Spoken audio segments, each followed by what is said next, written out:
আমার অভিজ্ঞতার 2 পয়সার কোনো মূল্য নাই। আমার অভিজ্ঞতা কি আসলো না আসলো এটাতে কিছু আসা যায় নাই। রহমতুল লিল আলামিন আল্লাহর রাসূল আল্লাহর নবী ওয়াদা করেছেন যে আপনার পেরেশানি দূর হবেই হবে ইনশাআল্লাহ।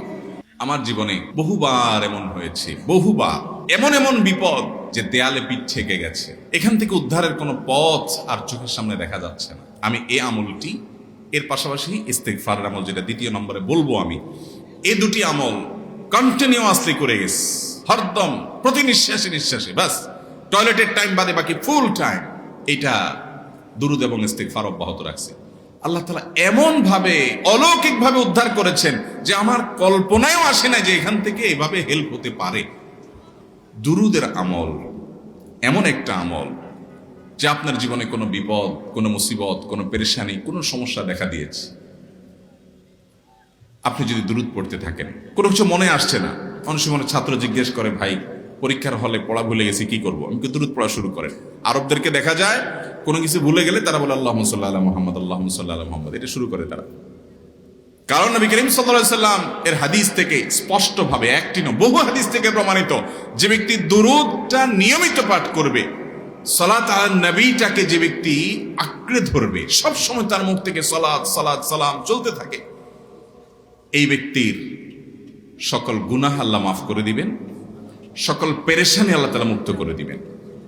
ভাইরা আমার, দুরুদের আমলটা এত গুরুত্বপূর্ণ আমল, এটা আমরা করি। এখন অনেকে আছেন যে আনুষ্ঠানিকতা যখন থাকে দুরুদের, মিলাদের, তখন একটু সালাত আলা নবী যেভাবেই করেন, আর বাকি অনেকে আছেন যেগুলো করারও কোনো খোঁজ খবর নাই। দুরুদ বেশি বেশি করে পাঠ করবো তো ইনশাআল্লাহ। সবচেয়ে শ্রেষ্ঠ দুরুদ, সবচেয়ে উত্তম দুরুদ হলো দুরুদ ইব্রাহিম, যেটা নামাজে পড়েন। আর সবচেয়ে সংক্ষিপ্ত দুরুদ হলো সাল্লাল্লাহু আলাইহি ওয়াসাল্লাম।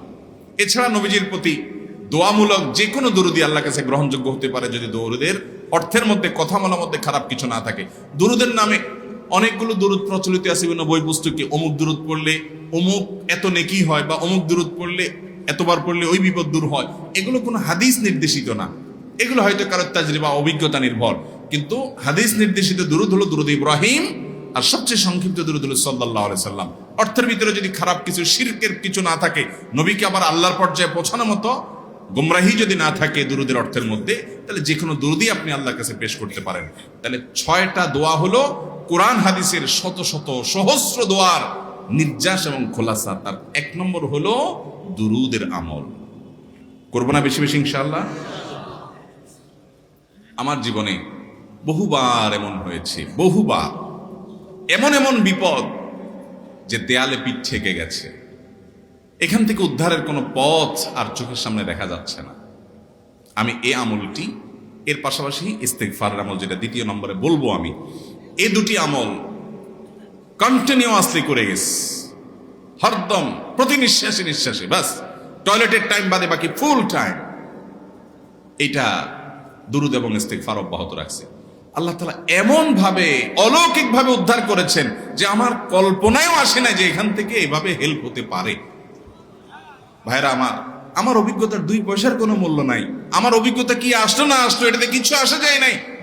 রহমতুল লিল আলামিন আল্লাহর রাসূল আল্লাহর নবী ওয়াদা করেছেন যে আপনার পেরেশানি দূর হবেই হবে ইনশাআল্লাহ।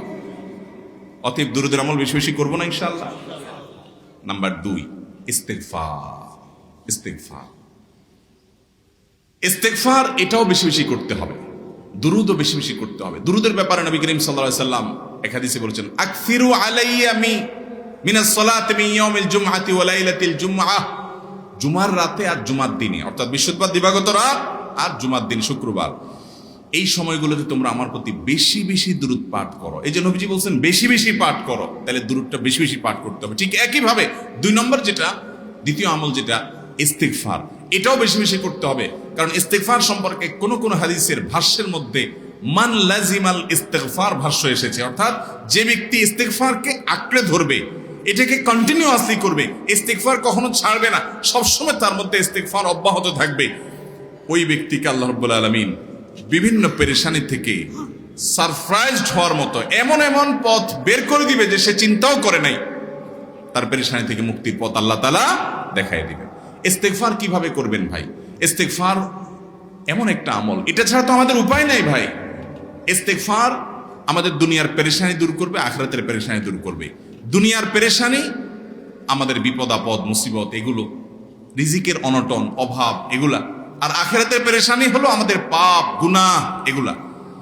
কোরআনে কারিমে আল্লাহ রাব্বুল আলামিন সূরা নূহের মধ্যে আল্লাহ নবী নূহ আলাইহিস সালাম তার সম্পর্কে বলছেন, ফাকুলতুস্তাগফিরু রাব্বাকুম ইন্নাহু কানা গাফফারা ইউরসিলিস সামাআ আলাইকুম মিদরারা ওয়া ইউমদিদুকুম বিআমওয়ালিন ওয়া বানিন ওয়া ইয়াজআল লাকুম জান্নাতিন ওয়া ইয়াজআল লাকুম আনহারা।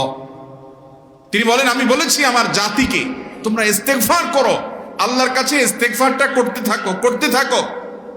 রুটি রুজি নাই, চাকরি নাই, ইনকাম নাই, ব্যবসা খারাপ যাচ্ছে, পেরেশানি হচ্ছে, ইস্তেগফার ধরো, কি হবে? ইন্নাহু কানা গাফফারা। যদি ইস্তেগফার করো, এক নম্বর লাভ হলো আল্লাহ মাফ করে দিবেন গুনাহ। ইউরসিলিস সামাআ আলাইকুম মিদরারা, যাতে ফসল ভালো হয়, রিজিক ভালো হয়, সেই ব্যবস্থা আল্লাহ করবেন। ওয়া ইউমদিদুকুম বিআমওয়ালিন ওয়া বানিন, ছেলে মেয়ে হয় না অথবা ভালো ছেলে মেয়ে নাই, আল্লাহ তাআলা নেক সন্তান দিয়ে তোমাকে শক্তিশালী করবেন, সম্পদ দিয়ে শক্তিশালী করবেন। ওয়া ইয়াজআল লাকুম জান্নাতি ওয়া ইয়াজআল লাকুম আনহারা, আল্লাহ তাআলা প্রসবন দিবেন, ফসল দিবেন, বরকত দিবেন রুজিতে। কিসের মাধ্যমে? ইস্তেগফার। কিসের মাধ্যমে ভাই? ইস্তেগফার।